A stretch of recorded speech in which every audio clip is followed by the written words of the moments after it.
Ассалому алейкум кымбаттуу достор. Силерге Кудайдын батасы тийсин. Микрофондо алып баруучулар Камчыбек Кыштобаев, Гүлайым Жаманкулова. сиздер менен жолугушууну биз дайыма өтө толкундануу менен күтөбүз. Биздин бүгүнкү берүүбүз эмне жөнүндө болмокчу? Биз үй бүлө турмушу жөнүндөгү аңгемебизди улантабыз жана жубайлардын бактылуу, бир калыптагы жашоосуна жетишүү үчүн эң маанилүү нерсе болгон руханийлик жөнүндө сүйлөшөбүз. Ушул тема менен биз үй бүлө турмушу жөнүндөгү берүүлөрүбүздү аяктайбыз. Алар силердин үй бүлөдөгү суроолоруңар жооп берди го деп ишенебиз. Ушундай болсо бизге кат жазыңыздар, телефон чалыңыздар. Мындан аркы биздин программабыздан силер тиричиликтин дагы кандай суроолору боюнча укуңуздар келерин билгибиз келет.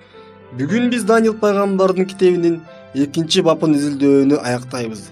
Бул баптын акыркы ырлары азыркы мезгилдин күндөрү менен байланыштуу жана эң таң калыштуусу бул дүйнөнүн келечегинин алдын ала айтат. Мына ушулардын баардыгы бизге жердеги болуп жаткандарды жана алдыдагы боло турган нерселерге биз кантип даярданышыбыз керек экендигин түшүндүрүүгө жардам берет. Биз менен болуңуздар, кечиңер көңүлдүү болсун.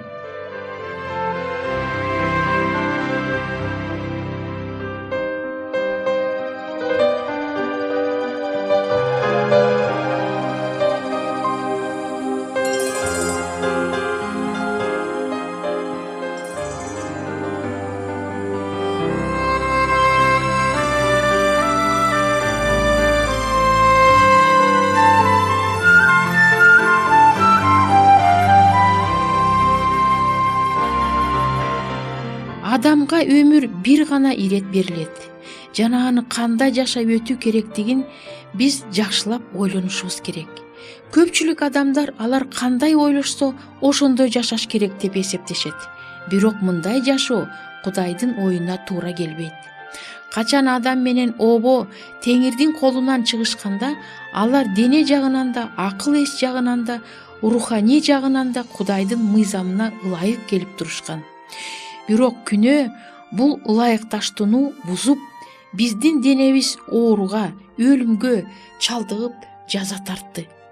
Биздин социалдык абалыбыз начарлап, акыл эсибиз бузула баштады. Мына ушулардын натыйжасы ажырашуулар, кылмыштуулук жана жек көрүүчүлүк. Адам менен обонун жаратканга кызмат кылууга, Кудайга кызмат кылууну сүрүп чыгарды. Ошентип биздин руханий негизибиз да өзгөрүлдү. Бирок бактылуу, жаркыраган, бир калыптагы ылайыкташкан жашоонун калыбына келтирүүнүн туура жолу бар.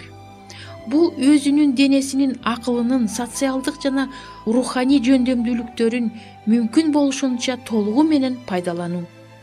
Бүткүл жанга денесинин ар бир бөлүгү канчалык маанилүү экендигин илгерки насыят аңгеме көрсөтүп турат. Болжол менен Ыйса төрөлгөн 500 жыл мурда Римдин эли башкаруучу ак сөөктөргө каршы чыгышат. Эл минтип кыйкырат. Силер ак сөөктөрдүн наамыңар бар, ал эми бизде болгону бул оор эмгек. Силер төрөлөр замат сый урматка, байлыкка жана коргоого ээсиңер. Ал эми биз жөнөкөй эл булар үчүн каныбыз менен, терибиз менен жана көз жашыбыз менен төлөйбүз. Мындан ары биз Римдик башкаруучулардын кулу болгубуз келбейт деп айтышат алар. Мына ушинтип көчөдө чогулган эл шаардын негизги бөлүгүн көздөй жөнөшөт. Ак сөөктөр жандарын сактап качып жөнөшөт. Ошондо атактуу элдик баатыр Агриппа элди тынчтандыруу үчүн жиберилет. Ал козголоңчулардын көңүлүн насыят аңгемеге бурат. Аны римдик тарыхчы Ливий бизге сактап калган. Бул насыят аңгеме момундай: дененин ар кыл бөлүгү ашказанга каршы козголоң чыгарат. Колдор экинчи тамакты оозго албайт. Ооз тамакты албайт. Ал эми тиштер тамакты чайноодон баш тартат. Алар ашказандан өч алуунун ушундай планын түзүшөт. Алар ашказанды ачкадан өлтүргүлөрү келген. Бир аздан кийин алардын козголоңу бүт денени иштен чыгарганын көрүшөт. Ошентип алар ашказан эң маанилүү ишти жасарына ишенишет. Ал жеген тамагы бардык органдар үчүн, ал эми кан бул тамакты бүт денеге тараткан. Элдер бул насыят аңгеменин маанисине түшүнүшөт жана чоң жана кичинекей башкаруучулар улут үчүн маанилүү экендигин моюнга алышат. Ошентип дене, акыл эс бири-бири менен ажырагыс байланыштуу. Эгер бир чөйрөдө бир нерсе болсо, анда ал башка чөйрөгө да таасир этет. Силерге сунуш кылынган үй бүлө жөнүндөгү темалар биздин башка адамдар менен болгон мамилелерибизди камтыйт. Мисалы, жубайыбыз менен, балдарыбыз менен, туугандарыбыз жана досторубуз менен жаман мамилелер биздин денебизге жана руханий абалыбызга таасир эткен ички кайгыны алып келет. Ажырашканы жаткан адамдар өзүлөрүн ачуулуу, сезимтал, акылга ылайык келбегендей сезишет.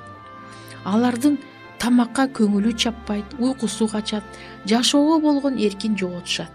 Акыр аягында алар врачка кайрылышат. Эң биринчи келишпестик социалдык сферада болду. Бул ажырашуу.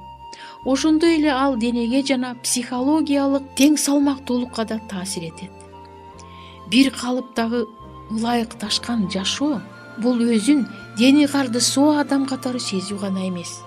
Жана биздин акыл эсибиз өз ордунда болгон күндө да бул жетишсиз. Дененин акыл эсинин тазалыгына дагы социалдык ийгиликти кошкон күндө да бир калыптуулукка жетишпейбиз. Качан гана ушулардын бардыгына толук руханий жашоону кошкондо гана биз бир калыптагы ылайыкташкан жашоого керектүүлөрдүн бардыгына ээ болобуз. Руханийлик бул бир калыптагы бактылуу үй бүлөнүн болушунун эң маанилүү бир бөлүгү. Бирок дал ушул руханийликти биз көбүнчө барктабайбыз. Кудайга жана жакындарыбызга болгон сүйүү, ак ниеттүүлүк жана башкаларга жардам кылууга даяр туруу, мына ушулар биздин ишкердүүлүгүбүздү жандандыргандар. Азыр силер жашап жаткан жашоо силердин карамагыңарга берилген. Ага канааттанам деп айта аласыңарбы? Силерге берилген ушул бир жашоону жакшы жашап өтүүгө аракет кыласыңарбы? Бир калыптагы жашоо сыйкырдуу таяктын шилтешинен эле болуп калбайт. Ал акыл эстин, дененин социалдык интеллектуалдуулук жана руханий чөйрөлөрүн өнүктүрүп өстүргөн максаттуу аракеттердин натыйжасы.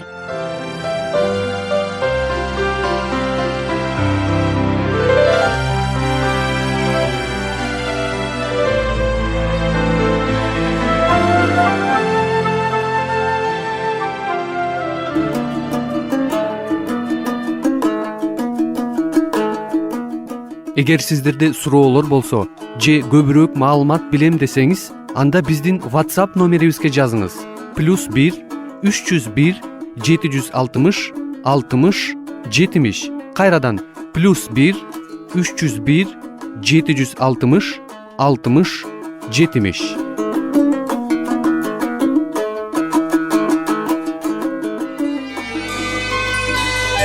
Сиздер Мен жана Дүйнө радио программасын угуп жатасыздар. Ким өзүнүн ден соолугун, ошондой эле руханий ден соолугун чыңдагысы келсе жана үй бүлөдө болгон түйшүктөрдү чечүүгө муктаж болсо, биздин радио программаларыбыз жардам берет деп ойлойбуз.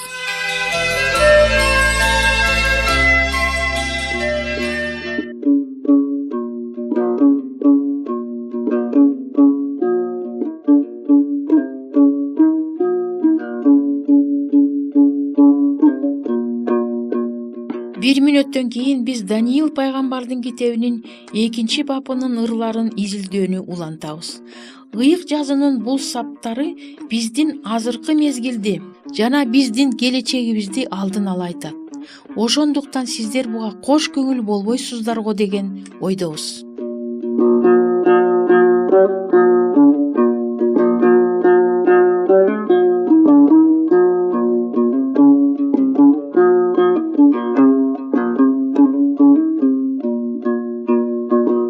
Кымбаттуу досум, ыйык жазууну окуп үйрөнүүнү улантабыз. Тактап айтканда, Даниил пайгамбардын китебинин 2-бабын билебиз. Вавилон падышасынын көргөн түшүн эстейличи. Ал башы алтын, төшү күмүш, көөдөнү жез балтыры темир.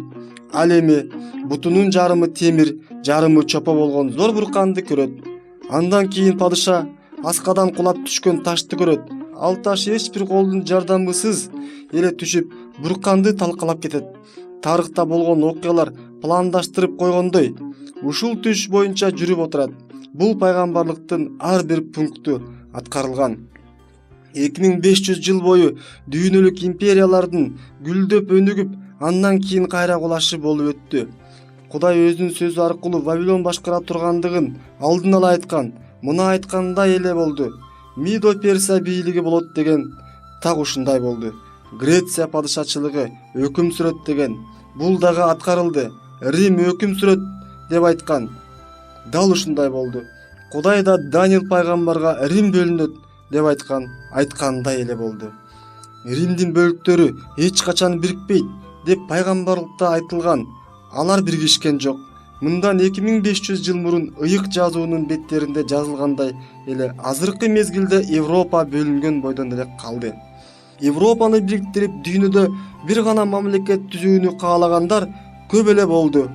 Алардын бири Наполеон. Ал 1815 жылы Ватерлоонун алдында кыйроого учураганда минтип айткан: Кудайдын кудурети менен күрөшүү мен үчүн өтө эле көптүк кылат. Жада калса, тарыхчылар да Наполеондун бүт Европага бийлик кыла тургандай күчү бар экендигин моюнга алышкан.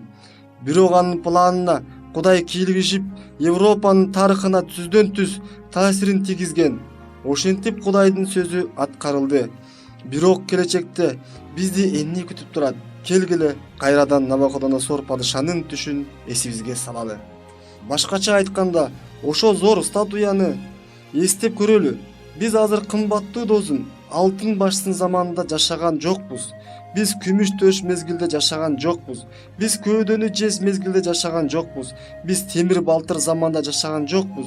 Тарыхый окуялар орундалган. Бүгүн биз эң акырында буркандын буттарынын манжаларында турабыз. Эмки окуя кандай болот? Бул бурканды талкалаган таш болот. Колдун жардамысыз эле аскадан кулап түшкөн таш эмнени билдирет? Бул бурканды качан талкалап жок кылат? Даниил пайгамбардын китебинин 2 бабында бул ошол падышачылыктардын күнүндө, башкача айтканда, Европанын бөлүнгөн мезгилдериндеги күндөрдө аткарылат деп айтылат. Ошол падышачылыктардын күнүндө деп айтат ыйык жазуу.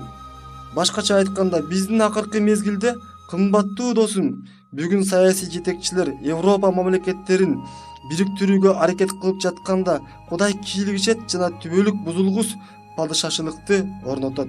Бул падышачылык бир гана элдин башкаруусуна берилет. Бүткүл ааламды башкара турган падыша бар.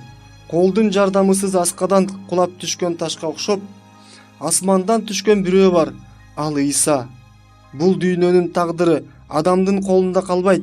Бир кнопканы басуу менен жер шаарынын жашоосун жок кыла ала турган жаңы диктатор өкүм сүрбөйт. Биздин планетабыздын тагдыры Кудай аркылуу чечилгендигин ыйык жазуу ачык айтат. Биздин үмүтүбүз келе жатат. Жакында Ыйса өзү асмандан түшүп келет. Ыйсанын кайтып келүүсү жөнүндө айтылган ислам жазуулары деген бар. Ушундай жазуулардын бири хадистер. Анын автору Аль-Бахари. Ал мындай деп жазган: Менин жанымды сактап калган Алланын амири менен жакында Мариямдын уулу Ыйса такыба сот катары келет. Кылмыштуулукка толгон, согуштардан азап чеккен, наркотиктерден жабыркаган планетабыздын алдыда үмүтү бар. Асман падышасы келе жатат. Ыйса дүйнө ядролук согуштан жок кылынганга чейин келет. Көпчүлүк адамдарга көрүнбөгөн жана түшүнүксүз болгон Кудайдын колу бул дүйнөнү башкарат. Ал биздин мезгилибизди жана келечегибизди алдын ала айткан.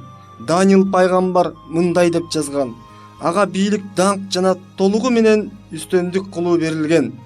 Ар кандай тилде сүйлөгөн бардык элдер, уруулар ага кызмат кылышат жана анын үстөмдүгү, падышачылыгы түбөлүк бузулгус болот. Даниил пайгамбардын китеби 7 бап 14 ыры. Бул түбөлүк падышачылык Ыйса кайтып келгенде болот. Чын эле алар Алла Таала ак булутча мынып периштелери менен келээрин үктүп жатпасын. Маселе чечилген бардык иш Алла Таалага кайрылып келет. Куран 2-сүрө 206-аят. Көңүлүңөрдү коюп жүргүлөчү. Бул аят маселе чечилерин айтып жатат. Кудай чечим кабыл алган ушул күнү бир нерсени өзгөртүү үчүн кеч болот. Бир гана Кудайдын баш ийген кулдары Кудайдын падышачылыгына киришет. Ал бүткүл дүйнөлүк болот. Анын элдери Кудайга чыныгы берилген адамдар болот. Кудайдын пайгамбарлык сөзүнө ишенген адамдар Ыйса келе турган күндү күтүп жатышат. Бул күн качан түбөлүк тынчтык жана акыйкаттык орундогондо болот? Кимдир бирөө мындай деп сурашы мүмкүн. Мына ушулар болооруна кантип ишенсе болот? Бир гана жалгыз жообу Кудайдын сөзүндө, Кудайдын пайгамбарынын алдын ала айткандары орундалган. Мына азыркы биздин келечегибиз да анын колунда. Кымбаттуу досум, мен Ыйса менен болчу жолугушууга даяр тургум келет. Ал эми силерчи? Мен азап кайгысы, оорусу жок жерге барууга даяр тургум келет. Ал жакта азап тартуу жок, ал жакта өлүм деген жок.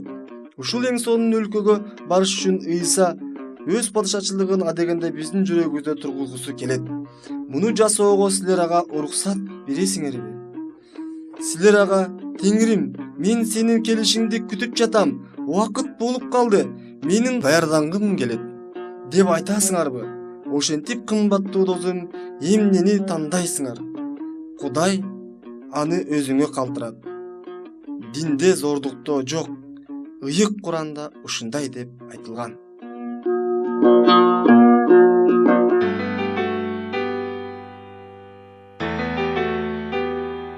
Урматтуу угармандар, биз сиздерди ыйык китептерди изилдөө боюнча кызыктуу курстарга чакырабыз.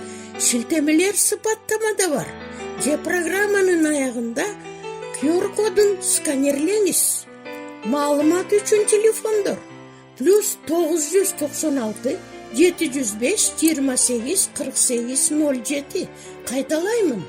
+996 705 28 48 07. Алла Таалам бул жолдо сиздерге батасын берсин.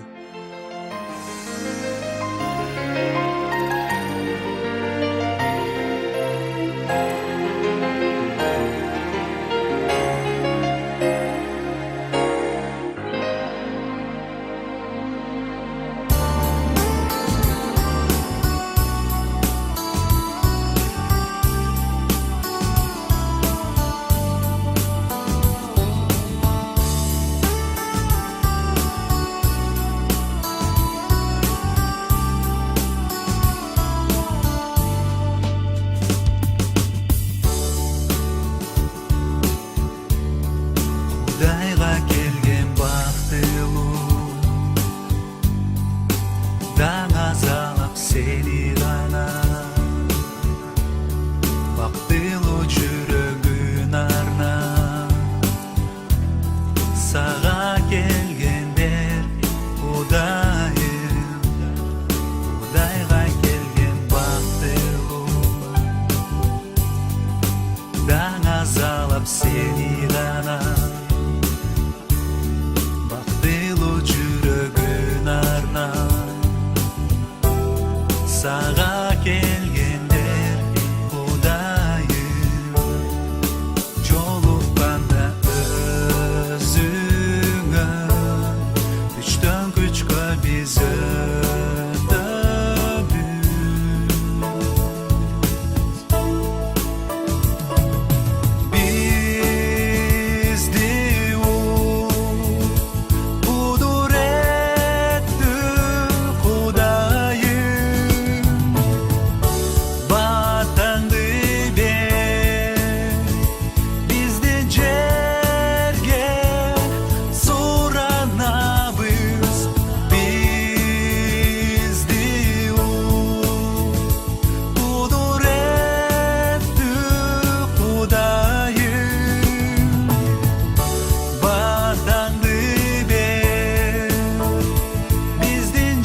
sabes.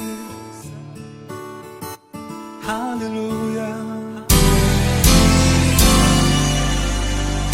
Кымбаттуу биздин угуучуларыбыз, эгерде силерде суроолор пайда болсо же биз менен ой бөлүшкөңөр келсе, бул WhatsApp телефон аркылуу кайрылсаңыздар болот. +996 705 28 48 07. Кайталаймын. +996 705 28 48 07. Жана жаңы маанилүү видеолорду өткөрүп жибербөө үчүн биздин каналга жазылыңыздар. Ден соолукта болгула. Кудайым силерге батасын берсин.